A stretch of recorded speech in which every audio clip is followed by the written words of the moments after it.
Hi friends, ನಮಸ್ತೆ. ನೋಡಿ, first ನಾವು G P S T R ವಿಚಾರಕ್ಕೆ ಹೋಗೋಣ. G P S T R ಏನಂದರೆ, ಸೊ ಇದನ್ನು ಕೇಸ್ ಓಕೆ ಗಂಡನ ಸರ್ಟಿಫಿಕೇಟ್ ಹಾಕ್ಬೇಕಾ ಅಥವಾ ತಂದೆ ಸರ್ಟಿಫಿಕೇಟ್ ಹಾಕಬೇಕಾ ಅಂತ ಹೇಳಿ ಅದು ಪೆಂಡಿಂಗಲ್ಲೇ ಇದೆ. ಓಕೆ, ಕೇಸನ್ನು ಏನು ಮಾಡಿದ್ದಾರೆ, ಅಭ್ಯರ್ಥಿಗಳು ಮನನೊಂದು ಸುಪ್ರೀಂ ಕೋರ್ಟಿಗೆ ಹೋಗಿದ್ದಾರೆ. ಏನಕ್ಕೆ ಅಂದರೆ ಸುಪ್ರೀಂ ಕೋರ್ಟಿಗೆ ಹೋಗಿದ್ದಾರೆ. ಯಾಕೆ? ಅಲ್ಲಿ ಕೆಲವೊಬ್ಬರಿಗೆ ಜಾಬ್ ಸಿಕ್ಕಿಲ್ಲ. ಓಕೆ, ತಂದೆ ಸರ್ಟಿಫಿಕೇಟ್ ಹಾಕಿರೋದ್ರಿಂದ ಜಾಬ್ ಸಿಕ್ಕಿಲ್ಲ. ಸೊ ಹಾಗಾಗಿ ಅದು ಇನ್ನೂ ಕನ್ಫ್ಯೂಷನ್ ಸ್ಟೇಟಲ್ಲೇ ಇರೋದ್ರಿಂದ ಸುಪ್ರೀಂ ಕೋರ್ಟ್ಗೆ ಹೋಗಿದ್ದಾರೆ. ಇನ್ನು ನೆಕ್ಸ್ಟ್ ಇಯರಿಂಗ್ ಡೇಟು ಕೂಡ ಅನೌನ್ಸ್ ಆಗಿದೆ. ಓಕೆನಾ, ಆ ಇಯರಿಂಗ್ ಡೇಟಲ್ಲಿ ಏನಾಗುತ್ತೆ ನಾವು ನೋಡಬೇಕು.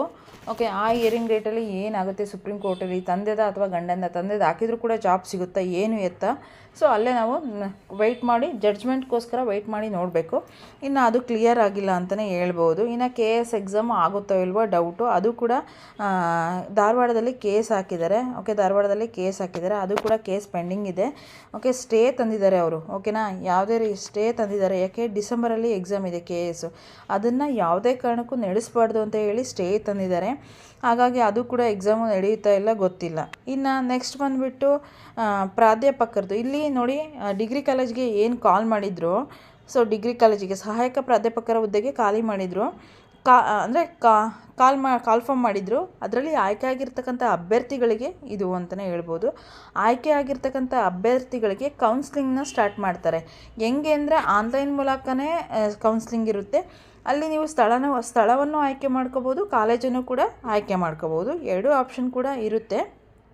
ಓಕೆನಾ, ನೀವು ಎರಡನ್ನೂ ಕೂಡ ಮಾಡ್ಕೋಬೋದು. ಇನ್ನು ನೆಕ್ಸ್ಟು ಯಾವಾಗಪ್ಪ ಅಂದರೆ ವಿಷಯವಾರು ಸಹಾಯಕ ಪ್ರಾಧ್ಯಾಪಕರ ಮೆರಿಟ್ ಪಟ್ಟಿ 14/11/2024 ಪ್ರಕಟವಾಗುತ್ತೆ. ಓಕೆ, ಇವತ್ತು ಪ್ರಕಟವಾಗುತ್ತೆ. ಇನ್ನು ಖಾಲಿ ಹುದ್ದೆಗಳ ಪ್ರಕಟಣೆ, ವಿಷಯವಾರು ಖಾಲಿ ಹುದ್ದೆಗಳ ಪ್ರಕಟಣೆ 15/11/2024. ಇನ್ನು ಆನ್ಲೈನ್ ಸ್ಥಳ ನಿಯುಕ್ತಿ ಮತ್ತು ಕೌನ್ಸ್ಲಿಂಗ್, ಆನ್ಲೈನ್ ಕೌನ್ಸ್ಲಿಂಗು 16/11/2024 ಇರುತ್ತೆ.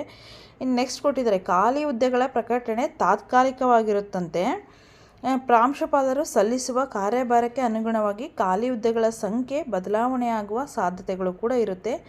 ಅಂತಿಮ ಹುದ್ದೆಗಳ ಪಟ್ಟಿಯನ್ನು ಕೌನ್ಸ್ಲಿಂಗ್ ಪ್ರಾರಂಭದ ಪೂರ್ವದಲ್ಲಿ ಪ್ರಕಟಿಸಲಾಗುವುದು ಅಂತ ಹೇಳ್ತಾ ಇದ್ದಾರೆ.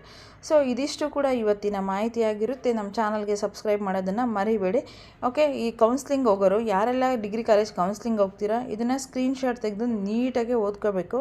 ಓಕೆನಾ, ನೀವೇನೇನು ಎಲ್ಲ ಡಾಕ್ಯುಮೆಂಟ್ ಹಾಕಿದ್ರೆ ಆ ಎಲ್ಲ ಡಾಕ್ಯುಮೆಂಟನ್ನು ಕೂಡ ತಗೊಂಡು ಹೋಗಬೇಕು.